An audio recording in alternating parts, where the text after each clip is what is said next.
গাইবান্ধার গোবিন্দগঞ্জ থানার দালাল ও তদবিরবাজদের নামের তালিকা প্রকাশের দাবি উঠেছে।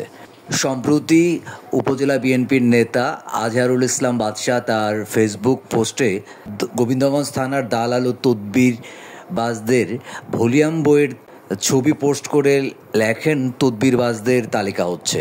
বিএনপির নেতা বাদশাহর এমন পোস্টের পর অনেকেই এই বিষয়ে ফেসবুকে পোস্ট করে।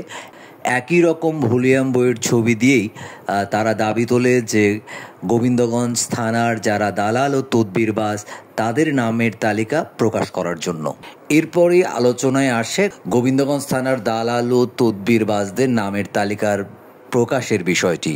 থানার দালাল বা তদবিরবাজদের তালিকা প্রকাশে সুনির্দিষ্ট কোনো নিয়ম না থাকলেও পুলিশ অভ্যন্তরীণ তদন্তের মাধ্যমে ফিট লিস্ট আকারে এই তালিকা প্রকাশ করে থাকে এবং কোনো ভুক্তভোগী ব্যক্তি সংক্ষুব্ধ হলে তিনি সরাসরি থানা ভারপ্রাপ্ত কর্মকর্তার বরাবর লিখিত অভিযোগ দাখিল করেও এই দালালদের বিষয়ে তথ্য দিতে পারে। ফিট লিস্ট করার সময় পুলিশ যে তথ্য পায় সেটি তাদের ভলিউম বইয়ে সংরক্ষণ করে কার্যকর উদ্যোগ নেয়। গোবিন্দগঞ্জ থানার বর্তমানের চৌকস পুলিশ অফিসার বুলবুল ইসলাম ভারপ্রাপ্ত কর্মকর্তা হিসেবে দায়িত্ব রয়েছেন।